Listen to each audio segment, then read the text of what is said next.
Well, 30 years ago, Brian and Bobby Houston started the Hillsong Church in a suburban school hall in the outer suburbs of Sydney. Today, it's an international phenomenon, generating millions in revenue worldwide.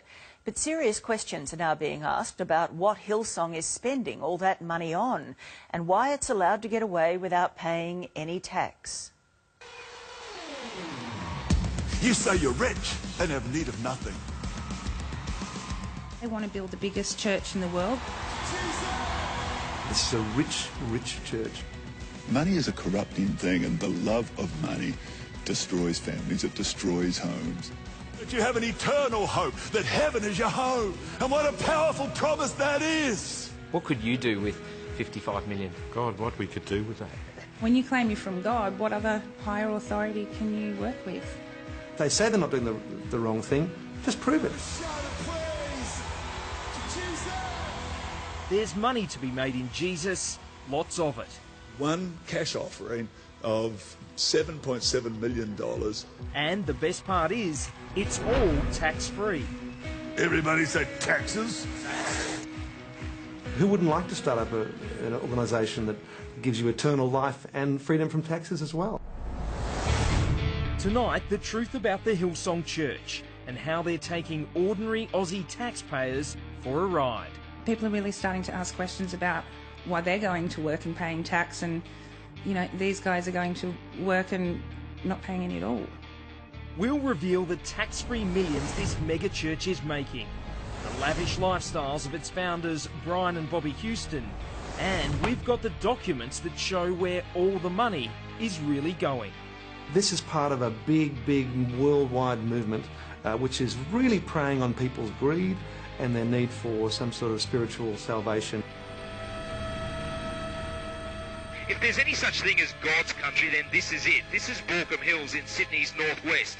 It's the closest thing Australia has to a Bible Belt. Thousands of middle-class families living the suburban dream. And down there, smack bang, right in the middle of it, is Hillsong headquarters. A $25 million monstrosity that looks more like an entertainment centre than a church. Other Hillsongs have sprung up in Melbourne and Brisbane, where police are needed to manage the huge crowds who come every weekend. Inside, it's all about the show. There's rock music, huge video screens, and its charismatic frontman, Brian Houston. For the favour and grace of God on your life. That's what I believe. What sort of person is Brian Houston? He's a very slick creation of his own making, I think. He would have been successful in almost any business, but he found Christianity, and that's been his real bonanza, I think. Don't move back from being committed to turning it into pools of blessing. Here you have to give to receive, and the more you give, the more God will like you. It's about sowing so that we can reap, so that we can sow, that we can reap. Every Sunday there are 84 services like this held around Australia and the world, each one raking in tens of thousands at a time. Places like New York, London and Paris now have a Hillsong, but it wasn't always like this. When you first went there, did it look anything like it is today? Oh, nothing at all. I guess Brian's still on stage, which is one part, but it was very quiet. There was a band. It was fairly low key for a Pentecostal church. Brian Houston and his glamorous wife Bobby come from New Zealand. It was 30 years ago this year when they set up the Hills Christian Life Centre. Their first service was in a school hall. Just 45 people showed up. Tanya Levin joined when she was a teenager. In the early days, there was very little emphasis on money. There were only a few hundred people.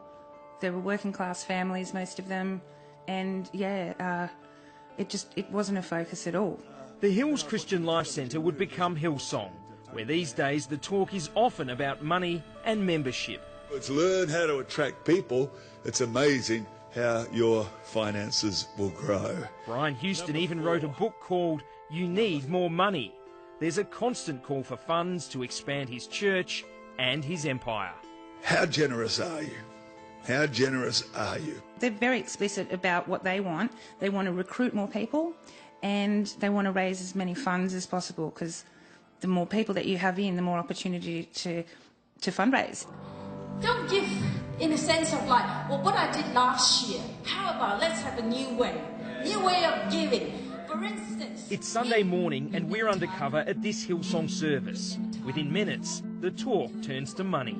Tithe this year. And if you do tithe, how about do it online? It's a new way. It's different. We're told to give more than we've ever given before, in the form of a tithe. So how about this year? Do a new way. Give in a new way. Give joyfully. Give online. Give cheerfully. And you find, I tell you what, God will bless you. It's a new year. It's a new year. And let's expect that. All right?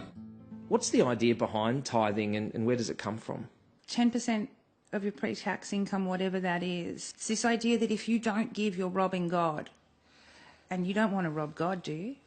What about people who can't afford to give? The unemployed, people on disability pensions, single parents. Are they let off the hook? No. Everybody has to tithe.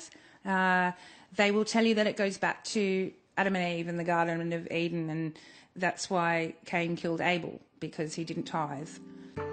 The lights dim and the buckets go around. People handing over cash and credit card details. How much do you give the church? As much as I can. I give 10% as a base and then I give more. I've seen much more blessing than I could ever have if I didn't give that 10% of my income to God. The money being generated is astounding. A Current Affair has obtained copies of Hillsong's most recent financial documents, and tonight we can reveal just how much this megachurch is making and, more importantly, where they're spending it. In 2011, Hillsong made $28 million from tithes and donations, tax-free. The lucrative music arm of Hillsong earned them more than $7 million tax-free. Conferences earn more than $4 million tax-free. And their Bible colleges and courses a whopping $10 million tax-free. By the end of the year, Hillsong had reported its total revenue as $55 million tax-free. Well, I guess everyone should just start a church and they can share the bounty as well.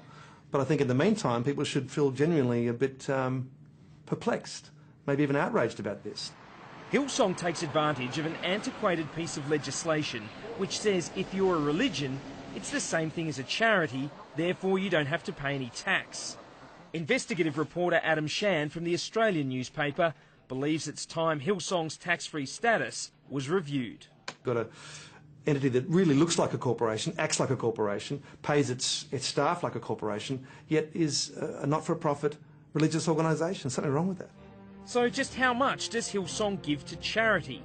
Well, that's hard to know for sure because they don't make it clear.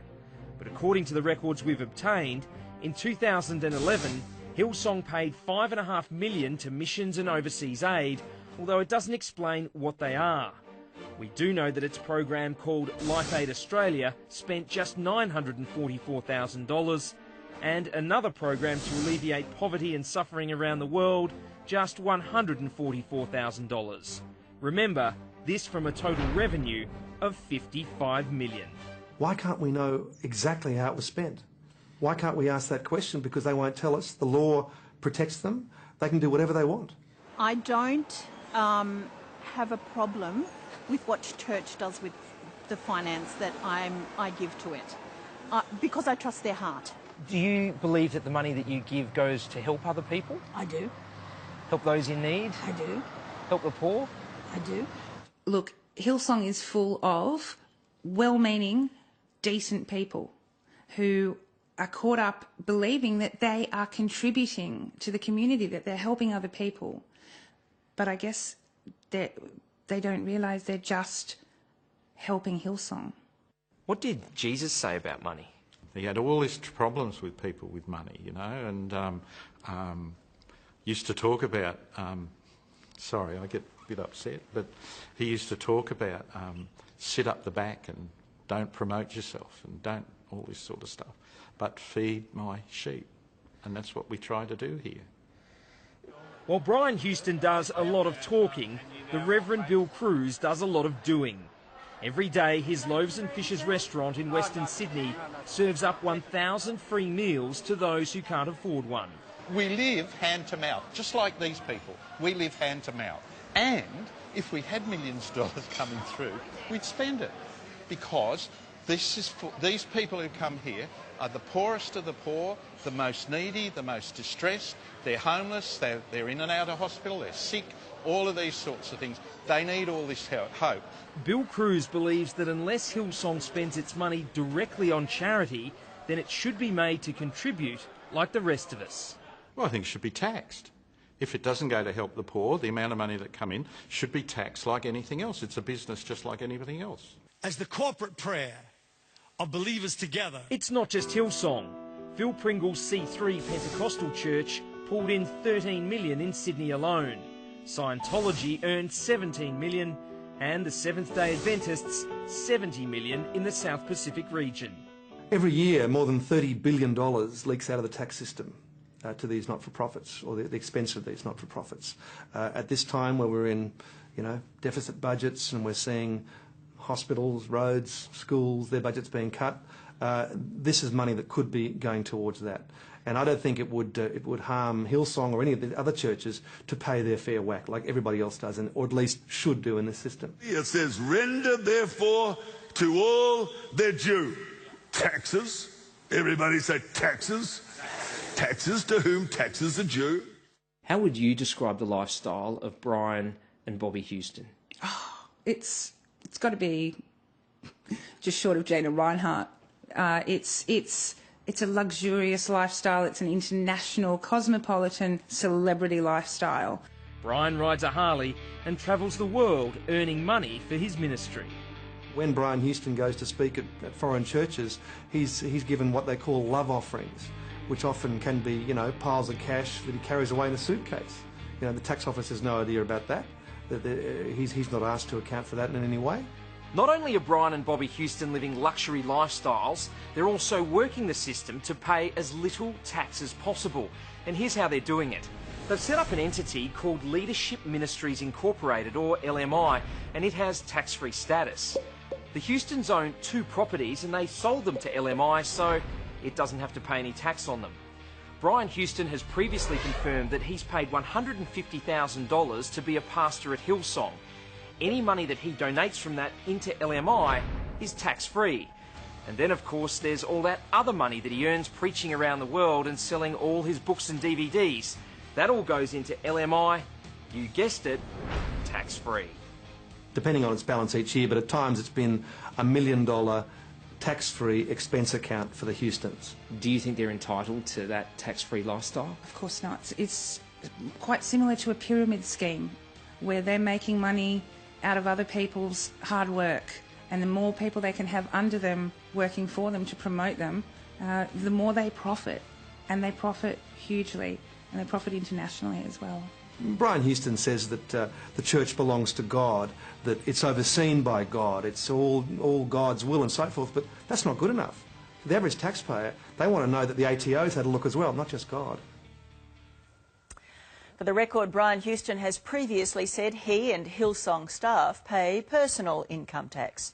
In a recent review of the tax system, former Treasury Secretary Ken Henry recommended not-for-profit organisations be made to pay tax and receive direct government grants only for their charitable work.